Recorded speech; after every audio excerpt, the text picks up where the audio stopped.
Hai ning nui jai kana hai na just salam pe jai ko mai jalam le mai ting mai pu gi le jai ra kan ya bezig kana nui re ge ma zo the post ya ma sha jam talu zo anui net ke de ko ke se browse te ki ke su internet ke ngau zo ba ma nui ki ke su ngau ra pi ra dam ra ngau dai lu bezig na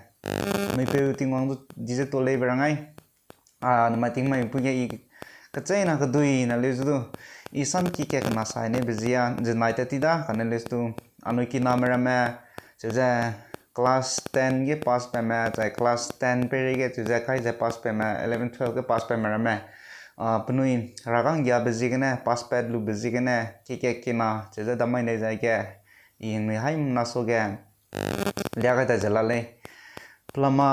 nangui anui ke ne ja zeme kacai me zeme lei nè nang nuôi lung kai giờ ta tiêu dầm mà ngô lu dầm suy đi lei chạy nang nuôi lung kai dầm về peri cái pe giờ kai si bi ra tiêu ti bi ra nang nuôi lung chuk cha ta tiêu ra chỉ rằng nuôi lu pak lei cái chế bên nang nuôi gu bagen đi lei cái chế bên nuôi lung cái lu giờ tiêu bi giờ tiêu long pelama namai ting mai puang nuôi pass pe ta ai mà nó zo i congratulation đi lei nang nuôi zo tu pe giờ chế giờ ui la nè pe ong kamai lak lei nuôi anui zeme me le je klaksha jam je kena hai na ju che ja lungi ma hang sa minang nu ju pe jam ta ju zeme le na pe ong kam lak le kan le ju na mai ting mai pe yin da mai nei ba tu pe be r na mak cha hai na anui ka kolom le ja mi kla pe lum mang le ja kolom ja bam la chika le kan pu pe me ji je na nang nu lung kai ja ta te lo ta te ju bam be ge pe ja mram mi ja chu sa ja mram mi ja su ilu ra le ja ra da la kam le chỉ năng nuôi lung khai ra ta tiêu được giải này i bi ra nuôi ra lấy ra ram dun salu rang ge na mai pepe ra pan ni mak tele na mai pan lu ra anui je ma ki na ko mango pan le e ge na cha continue te ja hang mi sui te mi hang ai de ge le me le ja ra hang le ja cha pe ji hang na pass pa qualification na ui height cha lam le kan quality ga be na ma jum ram ju sa chang lak pa bam le chỉ nè anui ta thấy biết tiếng kia nó mai pass pe la thế giờ chúng mày nằm mày rồi ablui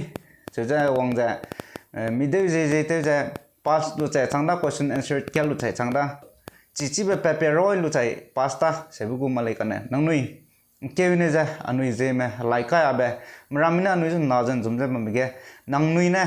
anui जो tây tu cái ra anui nhiều tên đi ra anui gì nhiều tên đi ra bây giờ nang nui đó lấy chỉ gì nè nang nuôi lông cây ra để cũng tắc tiêu này nè nang nuôi quality education paling sing ba marami tay tatay lubu ba education là câu cái này nang nuôi của training chừng chừng ngau lubu mình ba anui ai mà ngau cầm ra tiêu cái này để chạy này anui marami pui pui cùng mà anui lấy ra lung lubu lấy nang nuôi like cây ra tatay jam cái đấy pe mấy giờ cũng muốn chạy chạy mình like cây ra tatay lấy qualification này đấy chơi cái bam tali itu nang nuôi anui hay mà nubu pe te jaba Malaysia kolom jaba mlachika kan nubu pe Malaysia razu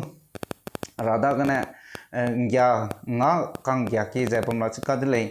chije na ki jaba me gya anai qualification dai jegam tal ja harana nga mak le di chai anai qualification ja knowledge tele kana wisdom harana wisdom pe abeziga ra ne mak chai anui jim na pingam lag le bam jegena de kum tak te chai ram mi jak ma chang lu bu meng bezia right to be ge raju anai so ge sapelu je takile nangu qualification na mak cha nangu knowledge na mak cha nangu wisdom ki ba ra da na ngau di be maya mi na ju nang chu tem sia dai lakta nang chu te ke dai lak le chi ji ge na malai na marami pui pe kum ja anai le ja lunglu ra hang ge anai chana me anui zat me ju pe jacket chak di pe chang ja te sab kam malu ra hang na nang nu like kai ja ta te lo ko che ba ja i ku dui na rang ai te le jina ya pass pe che ba me pla na nang nu re ya ra ni nam lo pe ja hing nam si ja nang nu lung kai ja ta te lo ko che ba ne pe de le rang ai de le pe ja ebb bam lo ring ti jam lo ja je me ring ti lo le sin nam le na ring ti lo ja na salam pe de le thank you